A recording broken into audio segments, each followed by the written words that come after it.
It started like so many other moments: a late-night traffic stop, a uniformed officer, and a man behind the wheel who had seen more than most of us could imagine. But tonight would not be just another routine encounter.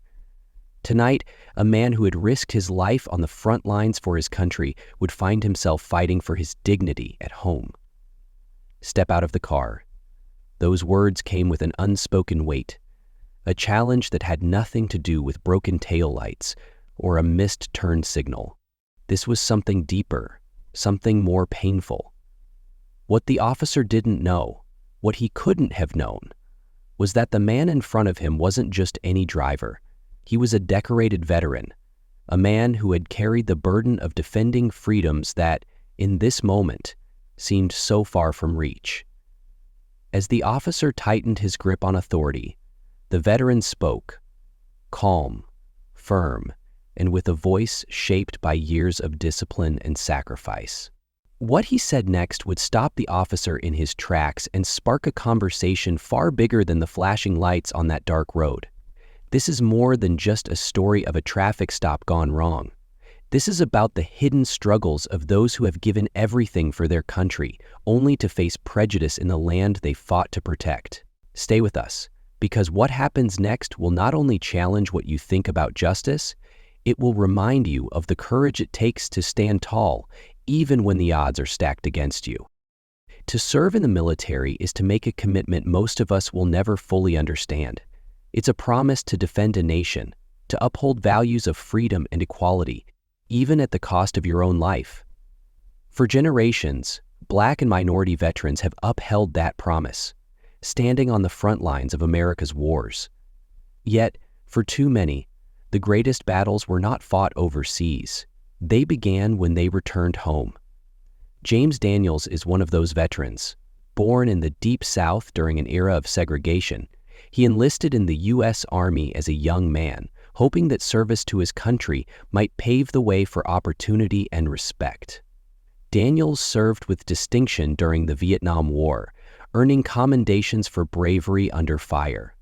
He saved lives, risked his own, and carried the scars of war, both physical and emotional, back to a country that still saw him as less than equal. But James Daniels isn't the only one. His story mirrors that of countless others. Men like Isaac Woodard, a Black World War II veteran who was traveling home by bus in 1946, still wearing his uniform. He was pulled off the bus by police in South Carolina and accused of being disrespectful. What followed was a brutal beating that left Woodard permanently blind, an act of violence that would become a catalyst for the civil rights movement. For minority veterans, the uniform that should have symbolized honor often became a target. Despite their service, they returned to communities where systemic racism was embedded in every facet of life. For many, the transition from military to civilian life was anything but smooth. Experts tell us that after every major conflict, from World War II to the wars in Iraq and Afghanistan, Black and minority veterans faced a unique set of challenges. They carried the same burdens of war as their white counterparts, but they also faced discrimination in housing, employment, and healthcare. It was a cruel paradox. They had fought for freedom abroad, only to be denied it at home. The world they returned to was one where segregation still ruled, where opportunities were limited, and where even a simple encounter with law enforcement could turn deadly. And while much has changed since the days of Jim Crow, the underlying issues persist. The veteran at the center of tonight's story is a man who knows these struggles all too well. James remembers a night that felt like any other. He was driving home after a long day, his mind preoccupied with family and plans for the weekend. When he saw the flashing lights in his rearview mirror, he pulled over, expecting a routine exchange. But as the officer approached his car, something shifted. The questions weren't about his license or registration. They were about his presence in that neighborhood, about who he was and why he was there. It's an experience all too familiar for many veterans of color. one where the sacrifice of service is overshadowed by the prejudice of a uniformed officer who sees only the color of their skin. What unfolded next would leave the officer stunned, and the veteran questioning just how much had really changed. But this isn't just the story of one man. It's the story of an ongoing struggle, a battle fought not with weapons, but with words, actions, and the enduring hope that change is possible, and it's a story you won't forget. James Daniels' life after the military was simple. He had earned his peace after decades of sacrifice. For him, each day was about spending time with family, lending a helping hand to his community, and trying to leave behind the weight of his service. But on that fateful day, the quiet of his routine would be shattered. James had just finished a volunteer shift at a local community center. The drive home should have been uneventful, but as he turned onto a main road, a police cruiser began to follow. The flashing lights came soon after. James was no stranger to traffic stops, but this one felt different. The officer's questions came rapid fire. Where are you coming from? Where are you headed? Is this your vehicle? Questions that seemed less about protocol and more about doubt. Doubt about who he was and what he was doing there. James answered calmly, offering his license and registration. He mentioned his service, pointing to the veteran insignia on his plate. But the officer didn't seem to care. What followed was a demand that James step out of the car. For James, this moment was a harsh reminder of the prejudice he had fought to escape. It wasn't just about one officer. It was about a system that, time and again, had shown him that his service, his sacrifice, and his dignity didn't grant him immunity from discrimination. This was not an isolated incident. Across the country, veterans like James Daniels have found themselves in situations where the uniform they wore to protect their country seemed invisible. Take the case of Kenneth Chamberlain Sr., a 68-year-old black veteran who served in the Marine Corps. In 2011, Kenneth's medical alert device accidentally triggered, summoning police to his home. What should have been a wellness check turned into a tragedy. Despite Kenneth telling officers he didn't need help, they forced their way into his home. Moments later, Kenneth was shot and killed. His only crime was being a man of color in his own home, a place that should have been a sanctuary. Kenneth's death sent shockwaves through his community, sparking outrage and calls for accountability. But for families like his, the pain wasn't just in the loss, it was in the knowledge that this pattern had played out before and would likely play out again. Back on the roadside, James was being treated as a suspect, not a citizen. As the handcuffs tightened around his wrists, James found himself reflecting on his time in the service. He had fought for this country, risked his life for its ideals, and yet here he was, standing on the side of the road, his character questioned, his dignity stripped away. James' story is one of many. Across the nation, community leaders and activists have been raising their voices, calling out a system that seems to target the very people who fought to protect it. They've highlighted the disproportionate rates of police violence against minority veterans and the urgent need for reform. These are not just numbers or statistics. They are fathers, mothers, sons, and daughters. They are people who believed in the promise of this country and who now fight to make that promise real for everyone. Through all of this, one thing remains clear. The courage of these veterans didn't end on the battlefield. It continues in their fight for justice, for equality, and for a future where no one has to fear the very system they serve to protect. James Daniels is not just a victim. He is a voice, a reminder, and a symbol of a battle that continues. And as the night of his encounter unfolded, what happened next would leave everyone, including the officer, questioning the very foundations of fairness and justice. The story of Isaac Woodard is one that shook the conscience of a nation. A decorated World War II veteran, Woodard had just returned home from war, wearing the very uniform that symbolized his service and sacrifice. But for some, that uniform meant nothing. In February 1946, while traveling home by bus in South Carolina, Woodard was dragged off by police, accused of being disrespectful. What followed was an unthinkable act of violence. An officer gouged his eyes with a nightstick, leaving him permanently blind. This was no isolated incident. But this time, the outcry was deafening. Veterans organizations, civil rights groups, and everyday Americans began to demand accountability.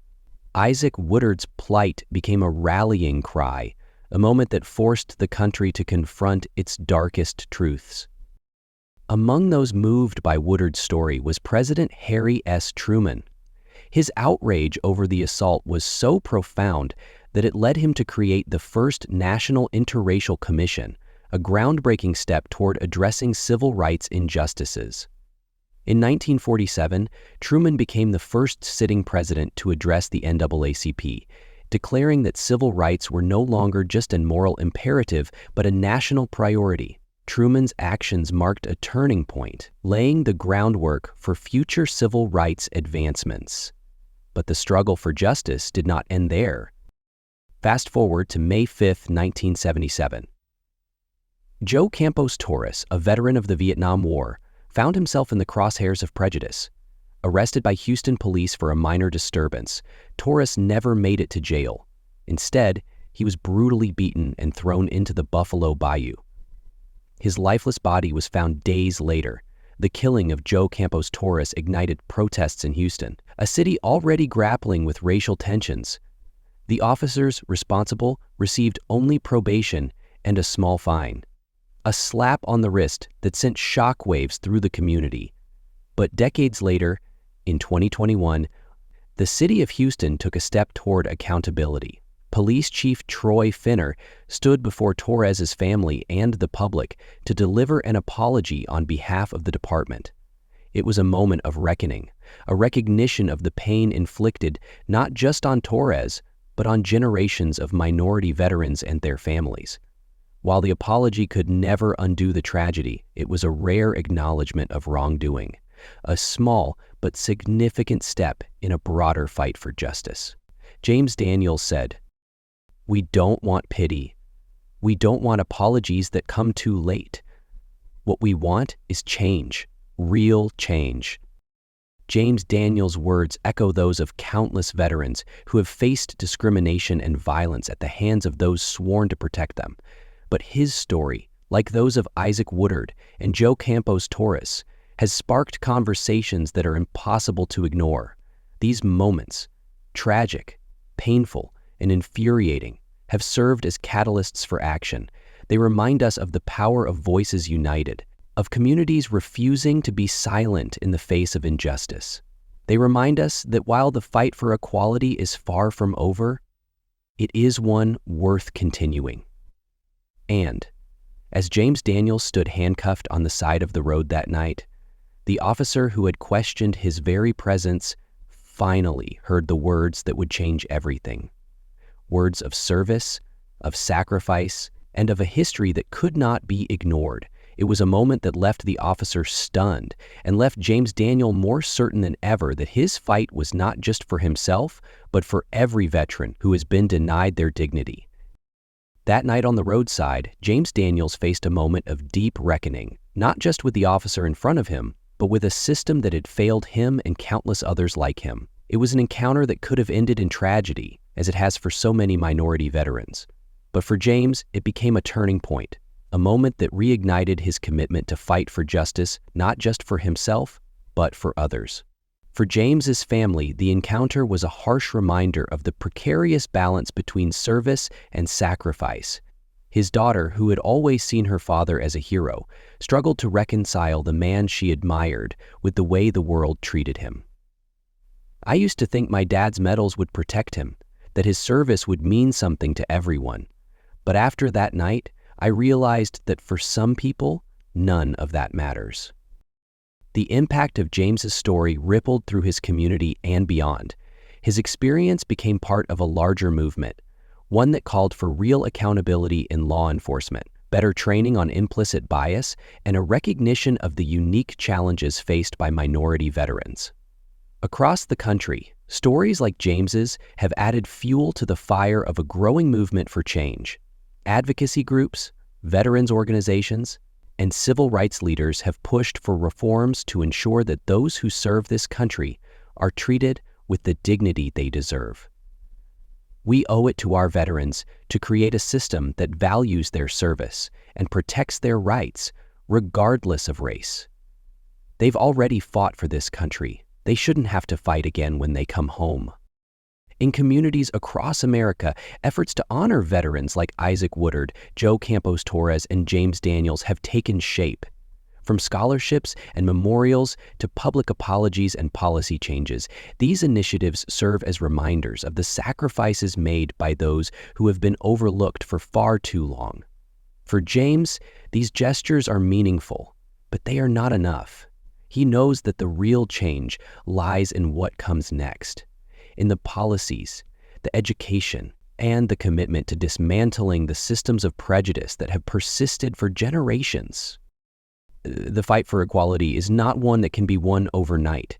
It requires vigilance, persistence, and the willingness to confront uncomfortable truths. But it is a fight that is worth every effort because the stakes are not just about justice. They are about the soul of a nation.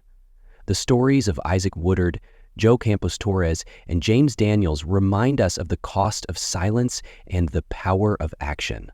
They remind us that change is possible when communities come together, when voices refuse to be ignored, and when the principles of equality are fought for as fiercely at home as they are abroad. And for veterans like James, the message is clear. The fight isn't over. But with every step forward, every story told, and every policy challenged, the vision of a fairer, more just society comes closer to reality. The journey toward justice is long, but it is a journey worth taking. It is a journey carried on the shoulders of those who served, those who sacrificed, and those who refused to give up. It is a journey that we must all walk together. To those who have served this country, we owe not just our gratitude, but our commitment to ensure their sacrifices were not in vain. Let this story be a reminder, a call to action, and a testament to the enduring power of justice. Thank you for watching. If this story moved you, please share it. Don't forget to like, comment, and subscribe as we continue to bring you stories that matter, stories that inspire change. The stories of James Daniels, Isaac Woodard, Joe Campos Torres, and countless others are not just moments in history. They are lessons for the present and the future. They are reminders of the work that remains and of the courage it takes to confront injustice wherever it appears.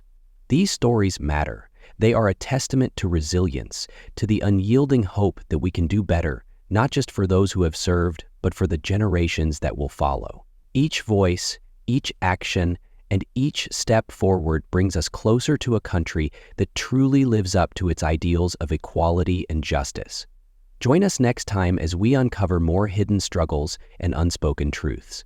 Stories of veterans who fought not just on the battlefield, but in the communities they came home to, determined to make this world a better place. Ours are stories of bravery, of hardship, and of hope. And they are stories that demand to be heard. Help us shine a light on these important issues.